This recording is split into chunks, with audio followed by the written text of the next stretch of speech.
Saudações meus amigos do canal Voscom, aqui com vocês Cristiano, falando sobre uma questão muito delicada que já se arrasta por mais de uma semana, que é a questão bielorrussa. A República de Belarus recentemente teve eleições presidenciais em que, de acordo com a oposição, não venceu o candidato que no momento é o presidente da República de Belarus, Alexander Grigorievich Lukashenko. Lukashenko, nós estamos vendo ele aqui, conversando com os populares. Vocês estão vendo ele bem aqui ao centro. Lukashenko governa Belarus desde os anos 90.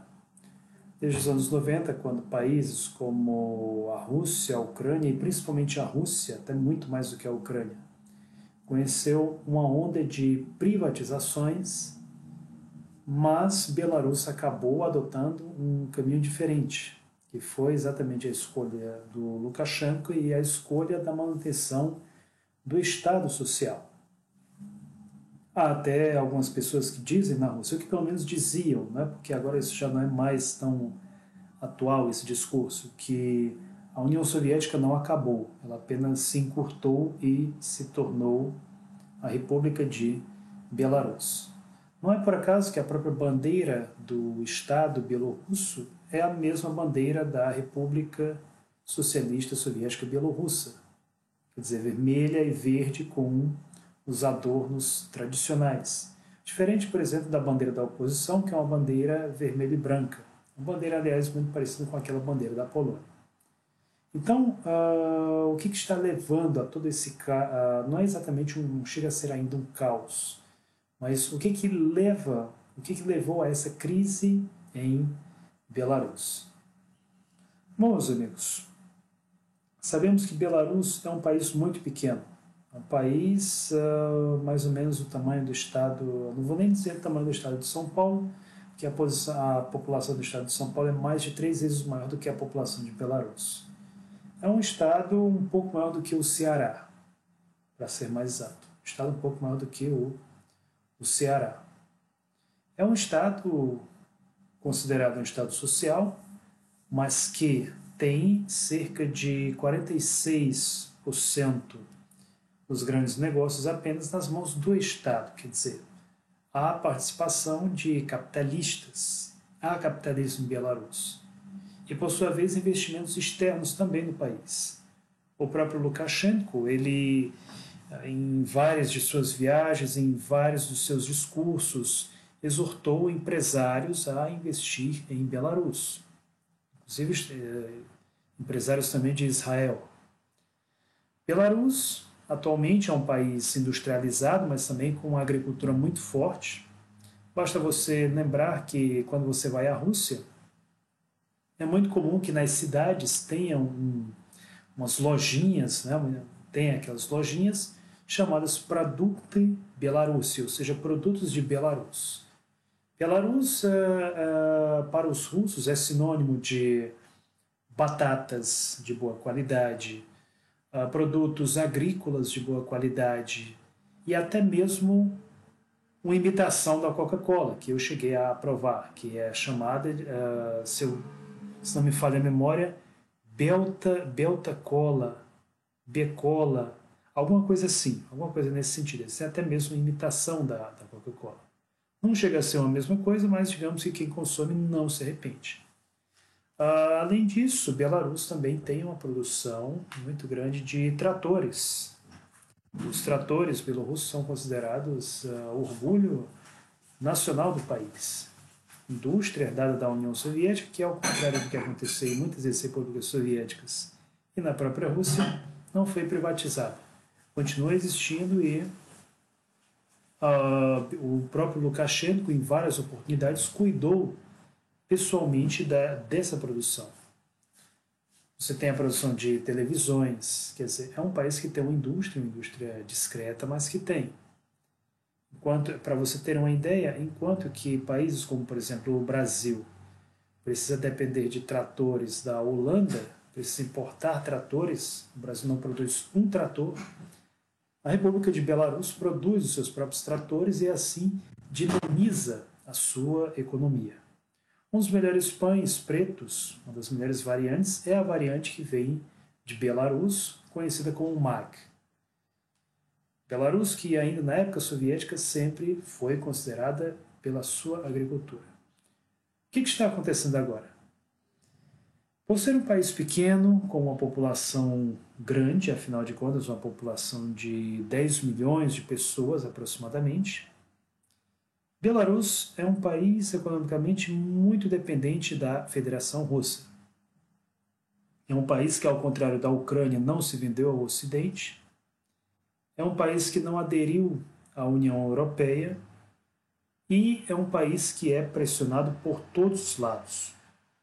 Pela Polônia, que tem muito interesse na mão de obra bielorrussa. Alguns bielorrussos eles vão para a Polônia em busca de emprego. É um número pequeno ainda por enquanto, mas eles já existem e pode ser que haja ainda mais. E outros jovens saem do país para ir trabalhar na Rússia, como aliás alguns amigos meus fizeram. Belarus é um país que tem uma economia muito frágil. O país tem um débito externo muito, mas muito grande, principalmente com a Rússia. Belarus deve trilhões, ao contrário, por exemplo, do Brasil, e essa é uma das razões pelas quais não foi decretado o isolamento social em Belarus. Não só em Belarus, como também foi assim na Suécia. A Noruega parece que também durante parte do tempo não adotou as medidas de isolamento social, e como o Brasil também durante algum tempo. Inclusive alguns jornalistas muito mal informados ou mesmo desinformados aqui do Brasil gostam muito de dizer, né, que não, porque o Bolsonaro resolveu copiar o ditador de Belarus. Só que eles não dizem, por exemplo, que o rei da Suécia, que é o primeiro-ministro sueco, também não adotou as medidas de isolamento social. Se você for lá ver o Instagram das suecas, dos suecos, você vai ver o povo todo passeando lá em plena época de isolamento, né, quando em vários pontos do mundo eles estavam fazendo campanhas para o povo ficar em casa. Belarus não fez isso. Por quê? Porque seria basicamente dar um tiro no pé do país. Seria você parar uma economia que já está em mau estado, em péssimo estado até, nós podemos dizer. Porque é um país que, por enquanto, tem um débito externo muito grande. E, claro, por outro lado, também, nós falamos aqui da pressão da Polônia, nós falamos da pressão da União Europeia sobre Belarus. Vamos falar agora sobre a pressão de um outro país que, mesmo sendo um povo irmão, também pode acontecer de muitas vezes um irmão querer utilizar o outro para os seus fins. Quem é que não conhece uma família no qual um irmão muitas vezes se aproveita do sucesso do outro, né? Pressiona ali o seu irmão para o seu benefício próprio. Infelizmente isso acontece. Eu estou falando, senhores, da Rússia. A Rússia, que é um estado capitalista, um estado burguês hoje em dia. É um estado no qual o poder político vem do poder econômico dos grandes capitalistas, de grandes empresas como, por exemplo, a Gazprom. A Gazprom tem os seus gasodutos que passam por Belarus e o Lukashenko sempre tentou um caminho independente. Ele sempre tentou mostrar ao mundo a seguinte imagem. Belarus, que a propósito significa Belaya Rus, ou seja, Rússia Branca. Por que Rússia Branca? Há várias versões para esse nome. Uma versão diz que é porque eles costumavam utilizar roupas brancas na época da chegada dos romanos, que então resolveram chamar aquela terra ali de Alba Rutênia, ou seja, Rússia Branca, ou Rutênia Branca, que em russo se traduz como Belarus, especialmente na língua bielorrussa, para ser mais exato. Belarus não é anglicismo. E existe outra versão que diz que se deve ao fato de que Belarus não foi conquistada pelos tártaros. Os tártaros, ocuparam grande parte da Rússia, inclusive subjugaram os russos do leste, ou seja, aqueles que hoje nós conhecemos como russos, mas não Belarus e não a Polônia também. Então, devido ao fato deles não terem, digamos, recebido sangue tártaro, então ficaram conhecidos como russos brancos, ou seja, bielorrussos. Daí, isso não quer dizer, claro, que Belarus tenha se afastado da Rússia, não. Nos anos 90, Lukashenko assinou um acordo de união com a Rússia, e inclusive falava-se na época, aproximadamente em 99, 2000, em uma união política e econômica entre a Rússia, Belarus e a Sérvia. Seria a União Eslava, Slaviansk Soyuz. Claro que esse projeto previa a integração territorial de todos esses países, mas essa proposta foi rejeitada por Lukashenko. Lukashenko entendeu que essa proposta dos russos colocaria Minsk sob o controle completo de Moscou. Seria a perda da autonomia histórica, econômica e política da República de Belarus. Só para você ter uma ideia, esse projeto previa que Belarus não seria sequer uma república autônoma dentro do território russo, como é o caso da Carélia, como é o caso do Tataristão, da Iacútia, né, República de Sakha, dentre outras repúblicas que há dentro da Rússia, mas uma mera região, como Krasnodar, por exemplo, né, e todas as regiões da Rússia, quando na Rússia a unidade federativa tem um status de região, não de distrito ou de república, isso significa menos autonomia política. E esse projeto, Lukashenko não apenas rejeitou, como em mais de um discurso seu, tanto feito para a Rússia quanto feito para o Ocidente, ele disse que Belarus não estava à venda. Essa proposta de Lukashenko ela foi bastante sensata. Por quê? Porque a proposta da integração territorial envolvia o quê? Envolvia integração também política. E nessa época, a Rússia, especialmente nos anos 90, passava por um programa de privatizações desenfreado. Privatização e desindustrialização do país.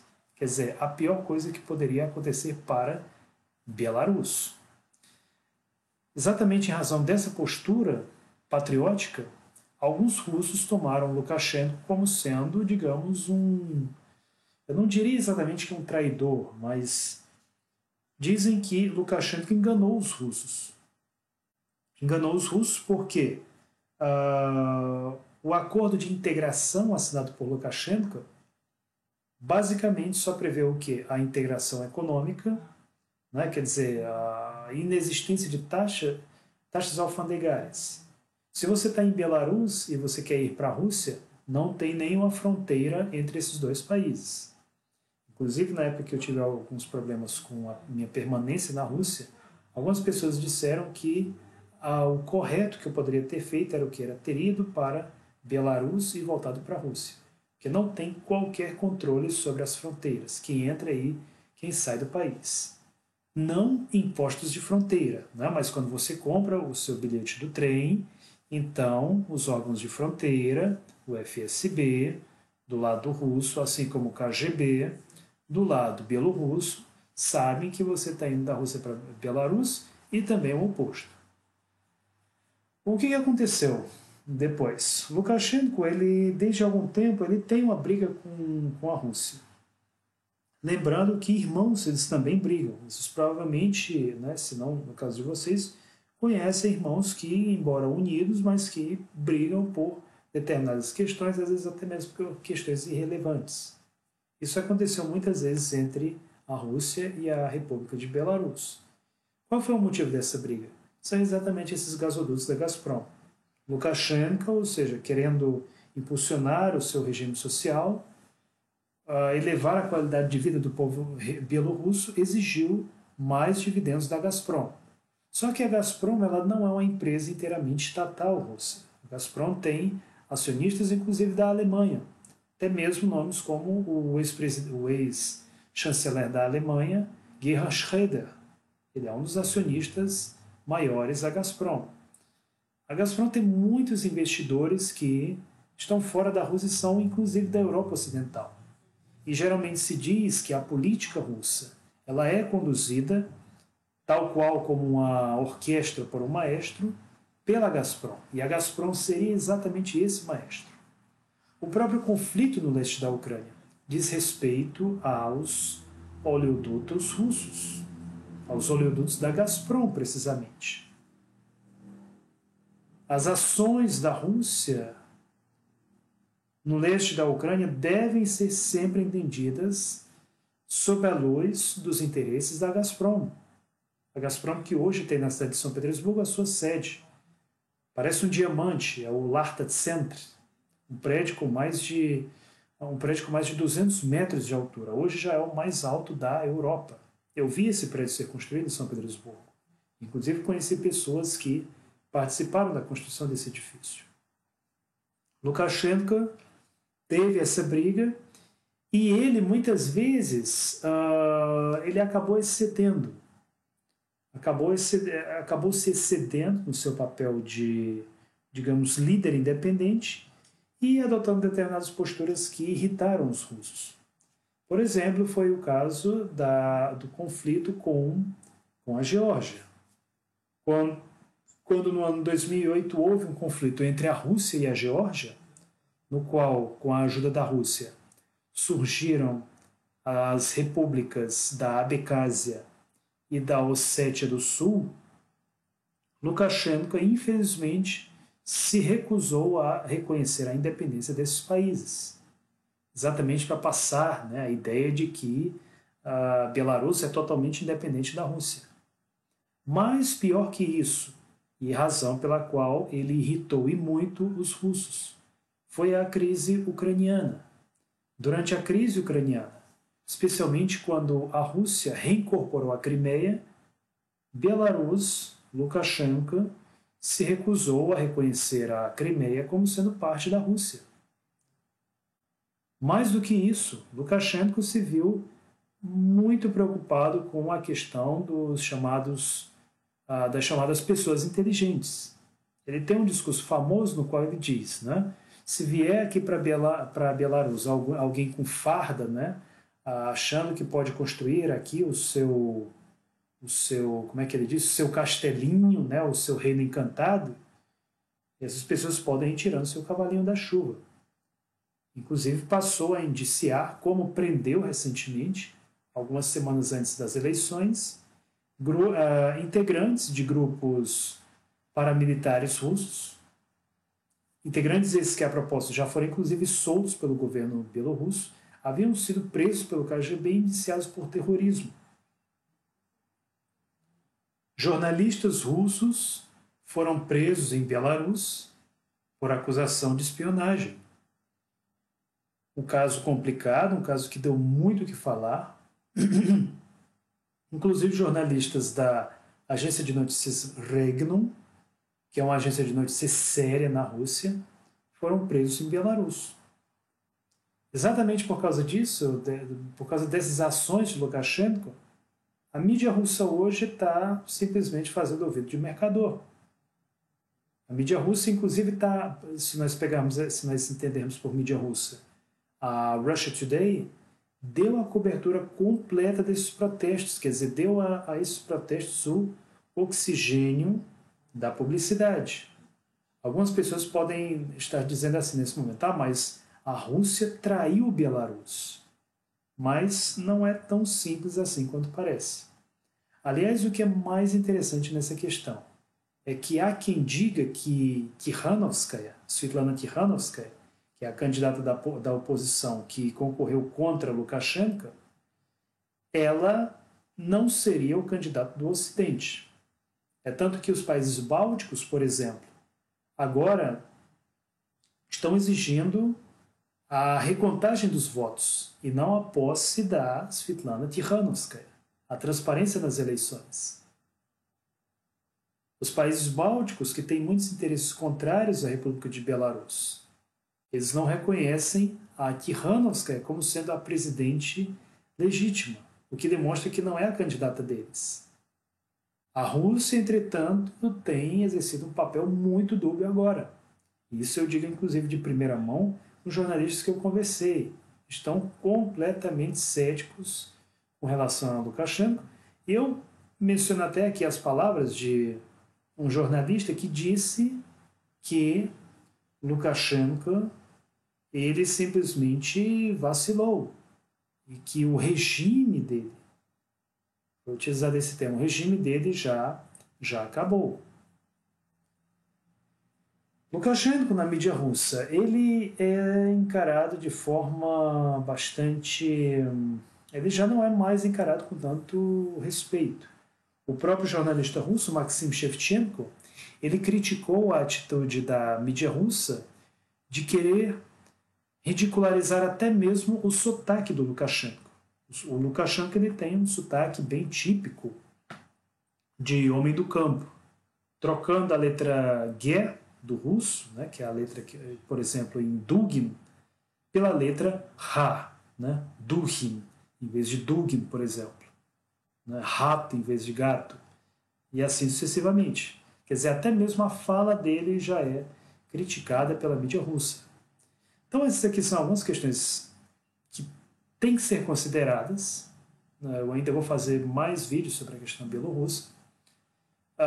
Lukashenko, ele fez agora na semana passada, deu um telefonema para o Putin, para que no caso, né, da situação se agravar mesmo para valer, então a Rússia pudesse prestar algum auxílio militar, digamos assim, no sentido de de estabelecer a ordem do país. Mas o que deve ser considerado? Existe um risco muito grande hoje em Belarus de que seja feita uma nova Maidan. Nós percebemos aqui agora nesses protestos uma metodologia muito antiga, né? Quer dizer, no qual um candidato ganha e aí vai a oposição dizer que não, que o candidato não ganhou, que ganhou o candidato deles. De que lado está a verdade? Isso é uma boa pergunta a ser feita. Mas aí nós temos agora uma série de greves no país. Estamos vendo aqui o Lukashenko reunido com operários grevistas, Quer dizer, muita gente diz assim, não, porque o último ditador da Europa, qual é o ditador que faz isso aqui que ele está fazendo nesses vídeos? Né? Saindo aqui, conversando mesmo, debatendo com as massas no meio da rua. Quem ainda fez uma coisa parecida foi o Gorbachev. O problema é que o Gorbachev era um traidor e um anticomunista, que levou ao fim da União Soviética. Lukashenko já foi inclusive criticado pelo Igor Strelkov, que foi quem organizou as milícias populares no leste da Ucrânia. Ele alega que o Lukashenko deveria ter agido com a mão de ferro e simplesmente reprimido todos esses protestos. Quando que o Lukashenko está optando pelo quê? Pela via pacífica. Está buscando conversar com os manifestantes, né, entender o que eles realmente querem e chegou até mesmo a propor a recontagem dos resultados eleitorais. Que ditador é esse que sai na rua, né, como ele está fazendo aqui? Vamos dar uma olhada nesse vídeo aqui que eu vou trazer para vocês entenderem quem é o Lukashenko. Antes de eu passar esse vídeo aqui, uma coisa é certa, a situação de Belarus hoje é muito complicada, e principalmente a de Lukashenko, né, que já está há mais de 20 anos no poder. O grande erro dele, assim como até mesmo do Putin, é que esses líderes estão ignorando uma coisa muito importante. Eu diria até duas coisas muito importantes.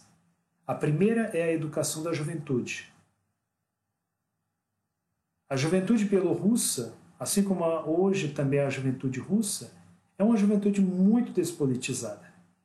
É claro que há órgãos, né, que cuidam disso. Por exemplo, na Rússia tem o Komsomol, agora apareceu a Yunarmia, né, quer dizer, o jovem exército, tem a Jovem Guarda, né, Молодая Guardia, dentre outras organizações partidárias. Só que essas organizações elas sempre reúnem um número expressivo, né, se compararmos, por exemplo, com o Brasil, até um número muito alto, mas ainda muito discreto. E mesmo essas organizações, elas são organizações que têm jovens que fazem parte dela, tem, mas nem sempre eles são tão ativos quanto deveriam ser. Por exemplo, em São Petersburgo, né, tem a Komsomol, e tinha muita coisa lá que às vezes o Andrei tinha que ficar batendo lá mesmo para poder a turma comparecer. Ó, a gente organizou isso aqui e cadê a turma? Cadê o pessoal? Né, de sábado, de domingo, o pessoal não podia ir. Que durante a semana até que dá para entender, porque o pessoal trabalha, apesar de que tinha gente que trabalhava, mas que dava um jeito de ir lá. Né? Vivia falando bem de mim, porque dizia, ó, o Cristiano aqui é de outro país e está vindo aqui para esses eventos.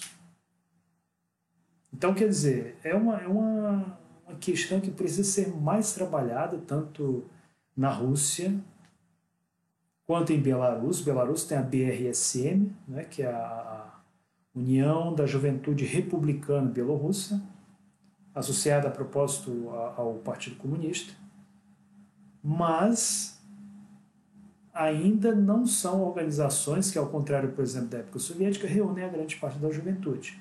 Por isso que hoje, nesses protestos, você vê muitos jovens. Belarus ainda não chega a ser uma Maidan, mas pode acabar se transformando em uma. Os protestos em Belarus são protestos, por enquanto, pacíficos. Mas um indivíduo já morreu com um explosivo nas mãos. Explosivo que ele mesmo preparou para fazer sabe-se lá o que, acabou sendo morto pelo próprio explosivo. Assim como há jovens neonazistas que vão para cima da polícia e querem mesmo radicalizar, provocadores que já foram presos, e claro que por parte da polícia também aconteceram excessos, como infelizmente acontece em muitas manifestações. Só que o próprio líder do MVD, ou seja, o Ministério dos Assuntos Internos, ele pediu desculpas ao povo bielorrusso por isso, e o próprio Lukashenko fez um discurso, que também está inclusive disponível, no qual ele diz: nós somos eslavos, não batam em ninguém se essa pessoa estiver no chão. Ele disse isso, Lukashenko. Quer dizer, que ditador é esse que está tão preocupado com moderação, exatamente está fazendo de tudo agora para que o país não experimente uma Maidan e futuramente talvez até mesmo uma guerra civil, como aconteceu na Ucrânia? Eu acredito que ninguém quer que Belarus se transforme numa nova Ucrânia. Vamos ver aqui esse momento, esse vídeo, para vocês entenderem aqui o que o Lukashenko está tentando fazer agora para contornar a situação.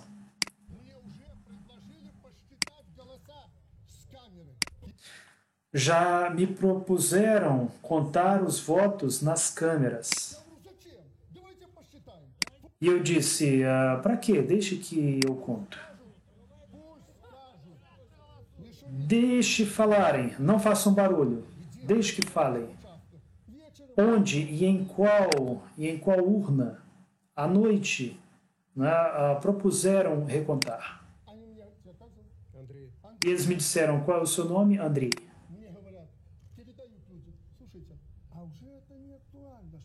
Isso aqui já não faz mais sentido recontar. O que é preciso agora? Novas eleições. Andrei, você se atrasou. Não é mais necessário uma recontagem. Mas se você quiser recontar, por favor, me diga em qual urna. Vamos lá. Nós vamos para os arquivos nos quais estão os documentos. Dizem que já não tem mais nada. Mas tudo tem, tudo tem. Você está preocupado com o quê? Estou dizendo para você. Alexander Grigorievich, esse Andrei que vocês estão vendo aqui, a propósito, é um operário. Ele, quer dizer, foi mesmo ao encontro direto dos operários para discutir o problema. Vejam só o que ele diz aqui. Esses são os momentos mais marcantes.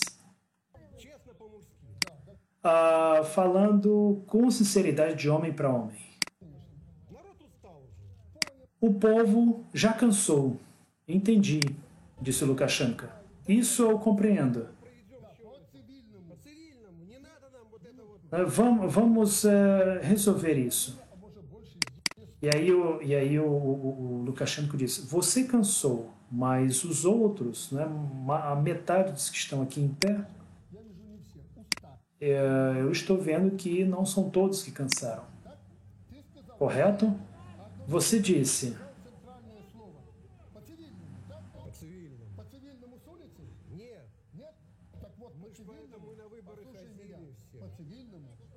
Ele está dizendo aqui, de forma civil, e o Lukashenko disse, né, de forma civil se deu as eleições. Aqui tem um outro momento interessante, teve a propósito um discurso do Lukashenko que foi vaiado em uma fábrica, né, no qual os trabalhadores começaram a gritar, vai embora, vai embora. Mas vejam esse outro momento aqui no qual ele também discute com os manifestantes.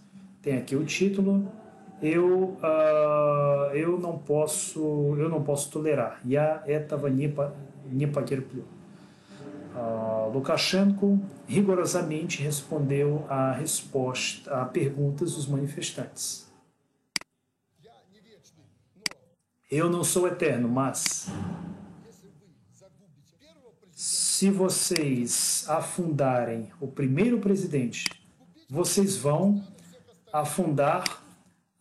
vocês vão ser afundados pelos países vizinhos, por todos os demais. Belarus não deveria sofrer isso.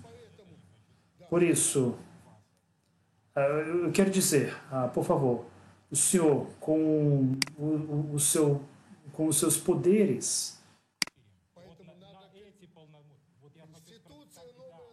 nós precisamos de uma nova Constituição, que é isso, aliás, que está sendo discutido agora em Belarus, quer dizer, deixar o Lukashenko no poder e colocar um primeiro-ministro, se não me falha a memória, já existe um primeiro-ministro em Belarus, mas seria com poderes muito mais amplos. Em outras palavras, um sistema parlamentarista em Belarus. Belarus, no momento, é uma república presidencialista. Aliás, é uma proposta muito interessante, é uma proposta que, inclusive, eu já comentei em muitos artigos que escrevi, né, no nosso Facebook, da Página Vermelha. Eu penso que o Brasil deveria repensar um parlamentarismo, né, para exatamente acabar com essa briga entre bolsominion e petralha, né, como se diz, ou não necessariamente entre bolsonaristas e petistas, mas entre grupos de esquerda e de direita que têm interesse, querem vê-los representados, querem vê-los pelo menos ser discutidos, levados em pauta para discussões importantes. Então isso aqui é o que ele está discutindo com o manifestante. Vamos ver aqui o que mais ele diz. Escute, nós temos duas opções aqui, duas opções foram propostas a mim, e eu vou responder. Nós estamos ainda discutindo uma terceira opção. Venha, sente-se e vamos trabalhar em cima de uma nova Constituição. Vamos fazer um referendo.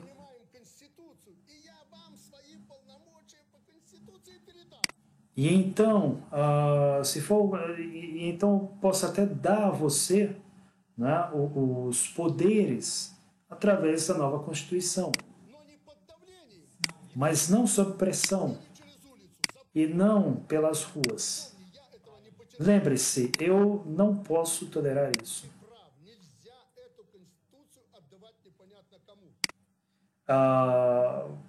Você está certo, não se pode dar essa Constituição a quem quer que seja, porque então irá acontecer o infortúnio, e isso é o que eu mais temo. Você entende? Sim, eu não sou nenhum santo. Eu não sou nenhum santo. Você sabe que eu sou rigoroso. Você sabe que se não houvesse essa rigorosidade, não haveria o país. Você sabe. Mas você sabe do que eu estou disposto e do que eu não estou disposto.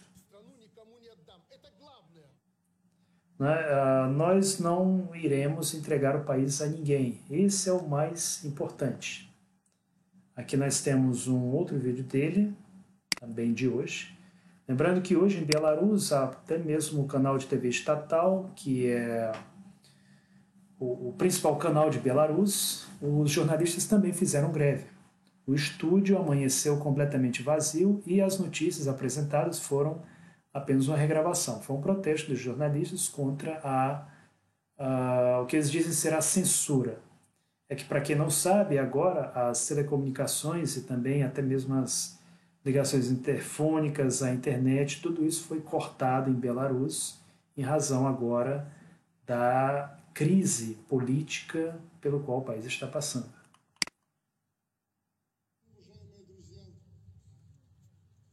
Respeitáveis amigos, o mais importante que eu quero dizer para vocês, não precisa aplaudir, não precisa. Eu sei, eu compreendo o que está passando, não é a primeira vez que eu falo com o povo. Por isso, vamos ser bem diretos. Vocês são operários, vocês me conhecem. E ele diz aqui, né? Deixa eu só voltar um pouco.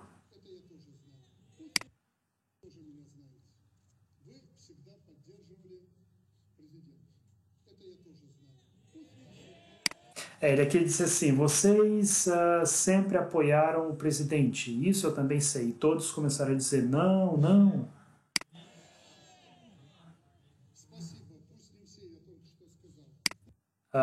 E ele diz, né, obrigado. Vamos esquecer então o que eu acabei de dizer.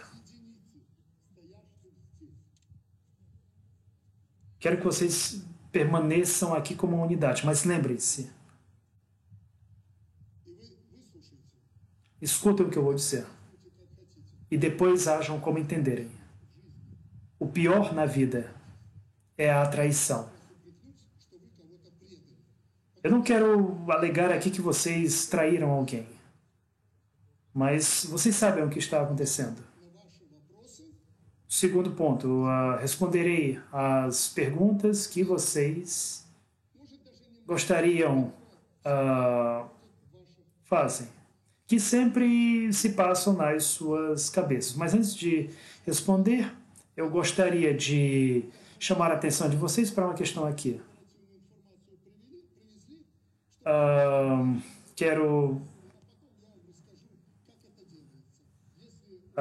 Eu quero dizer aqui, que algumas coisas, né, e quero que vocês prestem atenção para depois vocês não dizerem, não passarem a informação errada. Se vocês estiverem prontos, por favor, façam isso.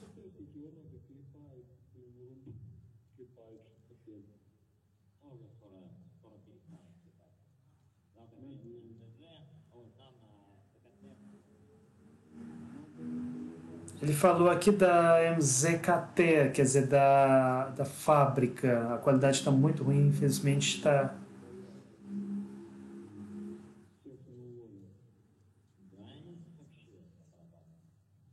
A qualidade de áudio, infelizmente, está muito ruim.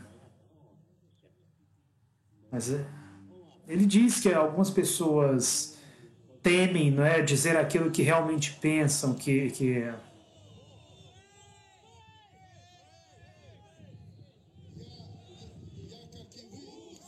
começaram a gritar: vai embora, vai embora, vai embora.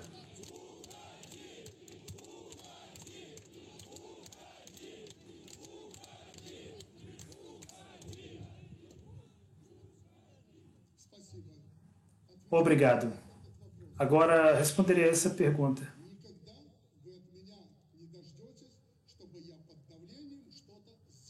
Nunca esperem de mim que eu faça alguma coisa sob pressão. A segunda pergunta que vocês fizeram. Vocês dizem que houve eleições injustas e gostariam da justiça. E eles disseram sim. Responderei a vocês sobre essa pergunta. Nós fizemos ele disse assim, nós fizemos as eleições e enquanto vocês não me matarem, não haverá outras eleições.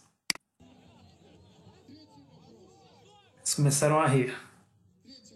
Terceira pergunta. Eu compreendo que muitos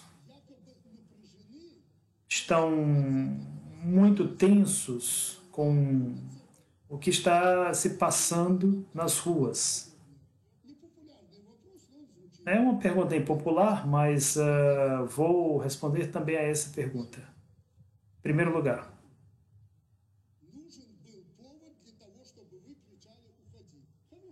vocês precisaram de um motivo para vocês gritarem "vai embora".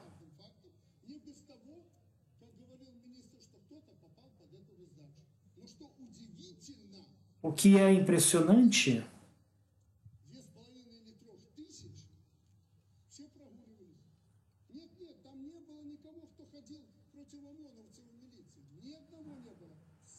não houve. O que aconteceu é que muitas pessoas que foram às ruas foram pessoas que foram apenas passear. Ninguém foi para cima do OMON nas ruas.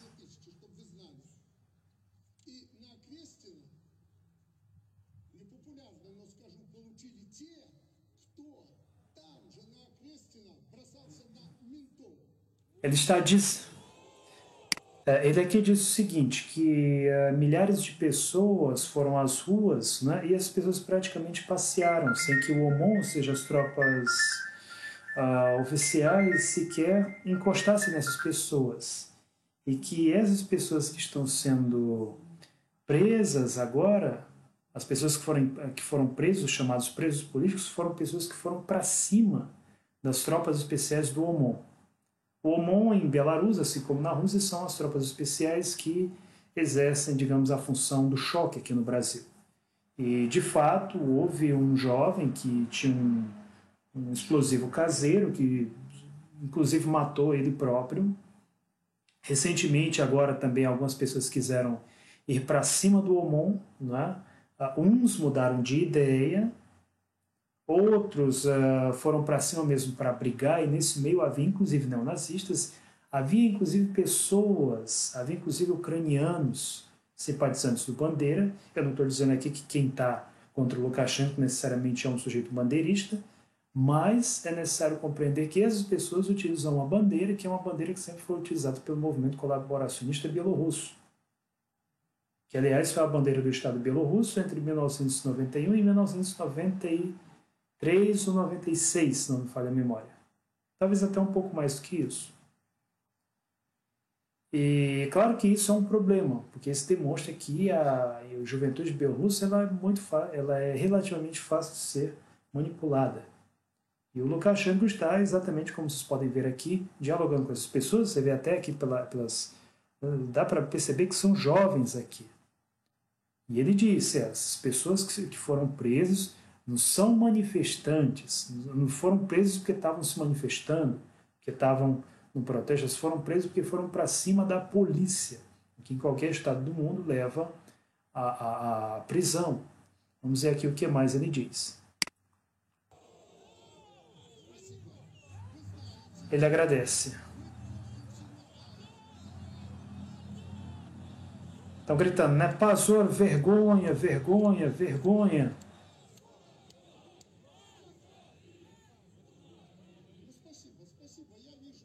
Obrigado. Eu vejo aqui, eu estou vendo vocês. Um perguntou, né? E o que mais? Mas ele diz, né? Se vocês não querem ouvir a minha resposta, por que vocês estão fazendo a pergunta? Né? Se vocês ainda quiserem que eu os responda, né? Então vou fazer isso. Por isso, fiquem calmos.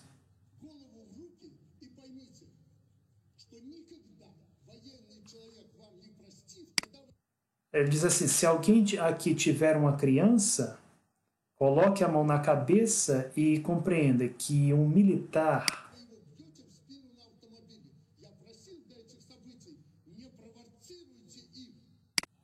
né, que tipo assim, ninguém vai ficar de braços cruzados se alguém bate neles com um automóvel. É que houve recentemente um episódio no qual um sujeito quis jogar o carro para cima do OMON, das tropas especiais bielorrussas. E ele comenta aqui esse episódio.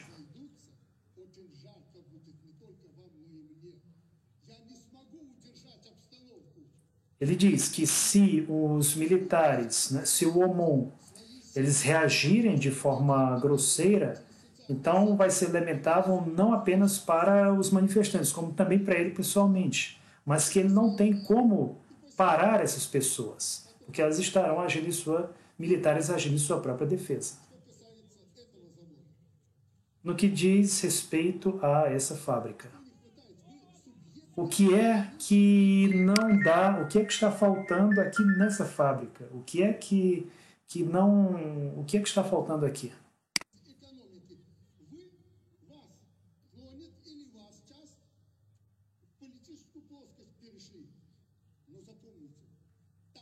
Lembrem-se, na política, que talvez vocês não compreendam, eles farão outras leis. Eles irão fazer outras leis e será doloroso para nós quando nós perdermos o nosso Estado.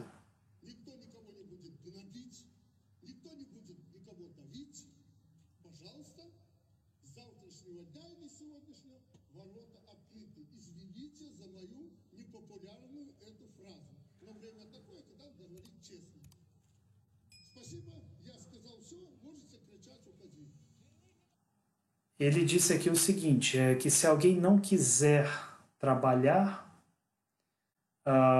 ninguém vai bater neles por isso. Ninguém vai atacá-los ou exercer qualquer tipo de pressão. E aí ele depois se retira e diz, né, agora vocês podem continuar gritando, vai embora. A gente percebe que é um diálogo difícil, é uma situação complicada, né? Principalmente por parte dos trabalhadores, que realmente o que é mais preocupante aqui não são aqueles babacas que vão para a rua com uma bandeira branca, vermelha e branca. O problema é exatamente quando os trabalhadores eles fazem greve e podem ser manipulados, podem ser utilizados para fins de determinadas elites mundiais. Para elites econômicas da Polônia, da República Tcheca, e até mesmo da Rússia, para os oligarcas russos, para nomes como Khodorkovsky, que irão transformar o povo belorrusso em mera bucha de canhão para políticas neoliberais. Então, isso que o Lukashenko está fazendo é um ato muito corajoso. Você vê que ele tem aqui, inclusive, outros vídeos, né, no qual ele vai realmente às ruas discutir a população, quer dizer, tentar entendê-los, saber o que eles querem. Aqui a gente está vendo a reunião, né, a manifestação pró-governo que teve agora nesse domingo em Minsk, vocês estão vendo aqui. E ele, nesse discurso, basicamente disse o seguinte, que existe uma chance muito grande dessas pessoas que agora querem o poder, assumirem o poder e quererem acabar com todos eles. É uma outra possibilidade. Esses protestos em Belarus ainda estão muito pacíficos. Ainda não teve a figura do sniper desconhecido, como teve, por exemplo, na Ucrânia, como teve na Venezuela e em tantos países. Mas que ainda assim o Lukashenko está tentando contornar a situação, está tentando fazer com que eles encontrem uma solução para os seus problemas. Aqui nós vemos a propósito, nesse sentido também, um vídeo do Starikov, né, sobre uma Maidan em Minsk. Aqui o Starikov, Nikolai Starikov, ele fala que o que está acontecendo em Minsk seria um ensaio para o que pode acontecer em Moscou em 2024. Aqui no Pravda é uma entrevista que ele dá. Um vídeo interessantíssimo.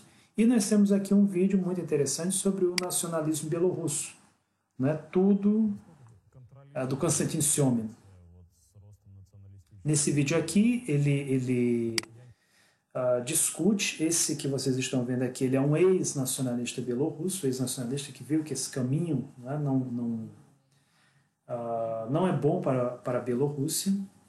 Ele denuncia o social-darwinismo do nacionalismo belorrusso e até diz o seguinte, quem são os nacionalistas belorussos? Muitas vezes são pessoas que, devido a um êxito que eles tiveram, um êxito profissional, né? Muitas vezes o sujeito que é um advogado, um jornalista, que bem sucedido na carreira economicamente, começa a dizer o quê? Que não, que o país não está indo para frente por causa de uma gentalha que vota no Lukashenko e que nós não somos russos aqui em Bielorrússia, nós somos europeus e deveremos aderir à União Europeia. Isso é o que é o grande ponto-chave dessa discussão. Muita gente hoje está protestando contra o Lukashenko, mas, infelizmente, sem tomar em conta o que pode acontecer sem o Lukashenko. Essa é uma questão muito séria e que esperamos que termine, né, com um bom final. E que essas elites mundiais, que esses nomes, por exemplo, que tomaram o poder na Ucrânia e mesmo na Geórgia, não repitam em Belarus uma revolução colorida. Então, concluo aqui esse vídeo, que ficou até maior do que eu já pretendia. Compartilhem, se puderem, também retirem fragmentos, especialmente do que diz respeito aos discursos do Lukashenko e como ele está tentando contornar a situação. Vamos desejar ao povo bielorrusso melhor e a Lukashenko que ele consiga ter êxito na sua luta pela manutenção do Estado bielorrusso e que consiga também erguer a sua economia e trazer melhores condições ao seu povo.